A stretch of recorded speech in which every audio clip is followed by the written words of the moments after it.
Hello everyone, here Shalvi Paliwal. Welcome to Code with Shalvi. आज हम data types, identifiers और variables पढ़ेंगे और ये जो है वो बहुत इम्पॉर्टेंट है सी प्रोग्रामिंग के लिए। तो हम ये देखेंगे कि इनका क्या यूज़ है। जैसे कि मैंने सिंटेक्स बताया था कि क्या सी प्रोग्रामिंग का सिंटेक्स होता है, तो उसमें ऑलरेडी हमने डेटा टाइप्स, वेरिएबल्स और इंटीजर्स सब यूज़ किए थे। अब हम ये पता करेंगे कि कौन सा क्या है। ठीक है, स्टार्ट करते हैं। डेटा टाइप्स ये सब स्टार्ट करने से पहले हमें ये पता होना चाहिए कि जब हम सी प्रोग्राम लिखते हैं तो क्या क्या स्टेप्स फॉलो करता है हमारा कंपाइलर कि वो प्रोग्राम जो है एग्जीक्यूट हो पाता है हमारी मशीन पे और फिर हमें आउटपुट दिखता है। तो इसमें कंपाइलेशन के लिए कुछ प्रोसेसेस होते हैं जो कि एक कंपाइलर फॉलो करता है। ये प्रोसेसेस हमें पता नहीं चलते कि एक के बाद एक हो रहा है, लेकिन ये सारे के सारे एक कंबाइंड, जब हम एक कंपाइलर डाउनलोड करते हैं तो उसके साथ ऑलरेडी आते हैं और जब हम प्रोग्राम पूरा एग्जीक्यूट होता है तो ये सारे स्टेप्स फॉलो होते हैं। फर्स्ट है प्री प्रोसेसिंग। प्री प्रोसेसिंग में क्या होता है कि हम जो भी प्रोग्राम लिखा, जैसे कि हमने लिखा हैश इंक्लूड stdio.h, तो हैश जो है वो प्री प्रोसेसिंग डायरेक्टिव है। तो ये क्या करेगा कि हैश बोल रहा है प्रोग्राम को जब कंपाइलर आया कि सबसे पहले इस stdio.h को इंक्लूड करो फाइल में। ठीक है, और प्री प्रोसेसिंग से क्या होता है कि जितने भी हमारे कोड में कमेंट्स लिखे होते हैं वो सारे के सारे कमेंट्स हट जाते हैं, कंपाइलर उन्हें एग्जीक्यूट नहीं करता है। जितनी भी मैक्रो डेफिनेशंस होती हैं वो सारी की सारी, जैसे कि हमने बोला कि x को 5 से रिप्लेस करो, तो उस टाइम पे प्री प्रोसेसिंग के टाइम पे वो चीज़ पूरे कोड में हमारे हो जाएगी। तो ये प्री प्रोसेसिंग हो गई। दूसरा स्टेप आता है कंपाइलेशन। कंपाइलेशन में क्या होता है, हमारा कोड असेंबली कोड में कन्वर्ट हो जाता है।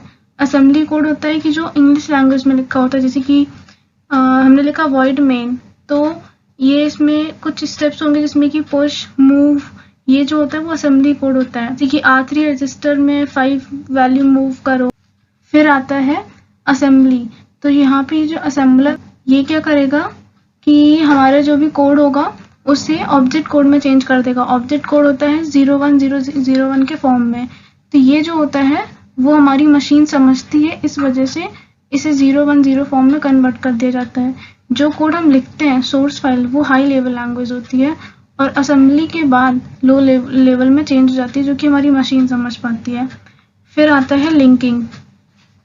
में क्या होता है कि जो भी हमारी बहुत सारी फाइल्स होंगी उनको सबको एक कंबाइन करके एक फाइल बना दिया जाता है। बहुत सारी लाइब्रेरीज होंगी, वो सारी कंबाइन होके लिंकर को दी जाती हैं और फिर लिंकर उन्हें सारा कंबाइन कर देता है और एक फाइल में, एग्जीक्यूटेबल फाइल में बना देता है।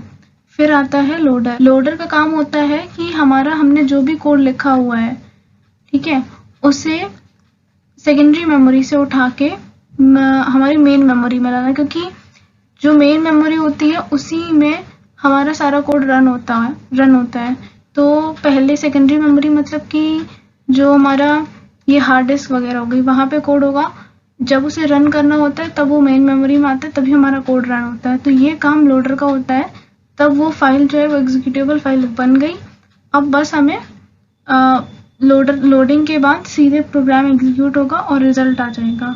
अगर उसमें कोई एरर है तो वो एरर शो हो जाएगी, अगर नहीं है तो फिर वो सीधे चल जाएगा। और लिंकिंग में भी, लिंकिंग और लोडिंग ये दो तरीके की होती हैं, स्टैटिक और डायनेमिक। तो वो डिपेंड करता है कि कौन सा यूज हो रहा है।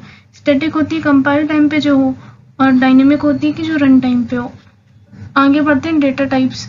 डेटा टाइप्स जो होते हैं, जैसे कि आप मान लो एक बोतल है, ठीक है, पानी की बोतल है, तो आप उसमें ऐसा तो करोगे नहीं कि पानी की बोतल में पानी की जगह कुछ और रख दो, पानी रखोगे ना, क्योंकि वो पानी के लिए स्पेसिफिक बनाई गई है। तो ऐसे ही डेटा टाइप्स होते हैं। इंटीजर ए है, तो इसका मतलब ये हुआ कि ए एक इंटीजर है जिसमें कि हम एक स्पेसिफिक रेंज होती है इंटीजर्स की, एक साइज होता है कि हम वो ही वाले उस टाइप के ही वेरिएबल्स को इसमें रख सकते हैं। जैसे कि बेसिक डेटा टाइप्स होते हैं INT, मतलब कि इंटीजर के लिए, जिसमें कि कोई भी पॉइंट डेसिमल ये ना हो। फिर आता है कैर, मतलब कैरेक्टर के लिए, जैसे कि A है, B है, C है, मतलब कि एक कैरेक्टर, तो वो क्या कैर। फ्लोट मतलब कि जैसे कि 5.6 है तो इसमें पॉइंट आ रहा है तो फ्लोट हो गया, और इसकी फ्लोट की रेंज जो होती है वो डबल से कम होती है। तो फ्लोट और डबल होते दोनों डेसिमल के लिए ही है, बस इनमें जो रेंज होती है उसका डिफरेंस होता है। अब आते हैं derived data types. Derived data types जैसे कि एरे हुआ, स्ट्रक्चर हुआ, यूनियन हुआ, पॉइंटर हुआ। डिराइव्ड का मतलब है कि जो कि बेसिक से बने हों, जैसे कि एरे है। एरे क्या होता है कि बहुत सारे इंटीजर्स हमने ले लिए, ठीक है, उनको एक डेटा स्ट्रक्चर में स्टोर करा दिया जो कि हुआ एरे। ऐसे ही हमने एरे जो है वो कैरेक्टर्स की भी हो सकती है, एरे फ्लोट की भी हो सकती है, एरे डबल की भी हो सकती है। तो ये डिराइव्ड है, मतलब कि ये बेसिक से डिराइव्ड है। स्ट्रक्चर हुआ, तो स्ट्रक्चर में हम एक कंटेनर समझ लो जिसमें कि हमने इंटीजर भी फिल कर दिया, कैरेक्टर भी फिल कर दिया, फ्लोट भी कर दिया, मतलब जिसकी रिक्वायरमेंट है वो फिल करते जाओ। ऐसे ही यूनियन है। पॉइंटर होता है, जो कि मैं आगे वीडियोस में बताऊंगी। पॉइंटर का मतलब बेसिक होता है कि हम किसी मेमोरी लोकेशन पे रखे हुए इंटीजर को या फिर रखे हुए कैरेक्टर को, कोई भी हो सकता है, कोई भी बेसिक डेटा टाइप को पॉइंट कर रहा होता है, तो वो होता है पॉइंटर। एक इन्यूमरेशन डेटा टाइप होता है, ENUM करके। ये जो होता है बेसिकली डिफाइन करने के लिए होता है चीज़ों को, मतलब बहुत कम ही है जो कि इसे यूज किया जाता है। नेक्स्ट है void data type. Void data type का मतलब है कि जिसकी कोई भी रिटर्न टाइप ना हो, तो वो उसे हम वॉइड लिख देता है।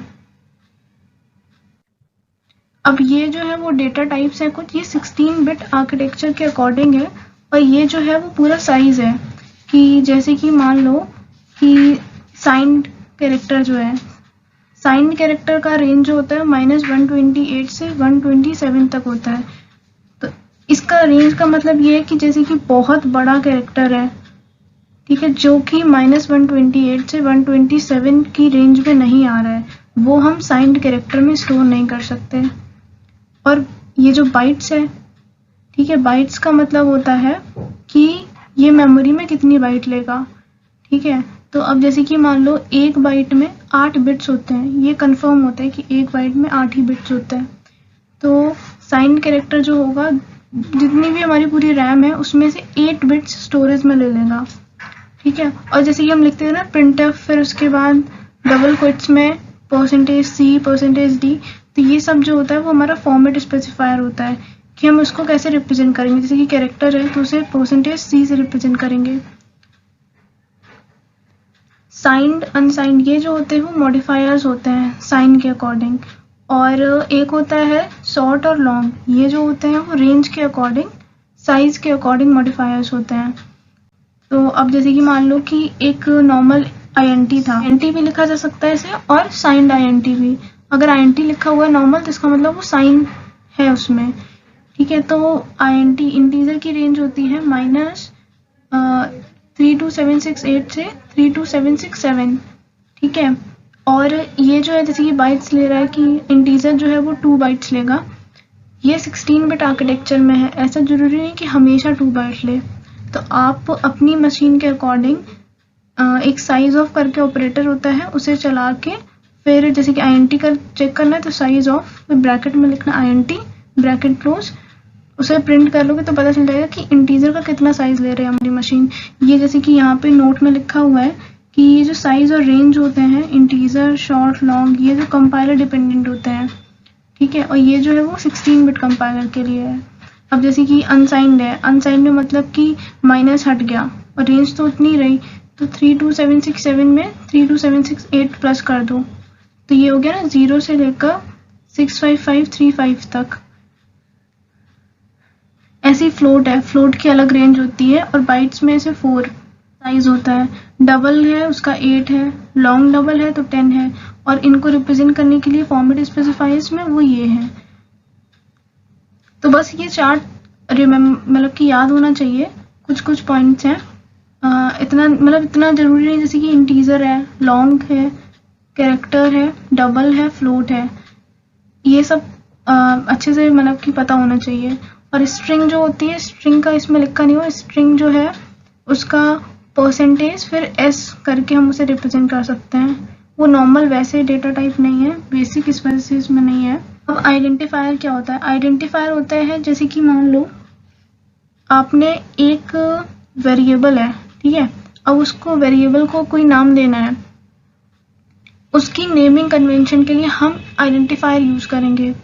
जैसे कि मान लो आपने एक वेरिएबल है, उसका नाम दे दिया हेलो दे दिया, ठीक है, या फिर वो काउंट कर रहा है तो उसका नाम काउंट दे दिया, ठीक है। अब उसको लिखोगे कैसे? मान लो कि आपने लिख दिया 1 to काउंट, तो इसके कुछ रूल्स होते हैं जो कि हमें जब नेमिंग करते हैं किसी चीज़ की तो हमें फॉलो करने होते हैं। तो फर्स्ट रूल ये है कि फर्स्ट कैरेक्टर जो है वो अल्फ़ाबेट, जैसे कि A to Z, capital A to Z या फिर अंडरस्कोर। तो पहला कैरेक्टर जो है आइडेंटिफायर के नेम में वो यही हो सकता है।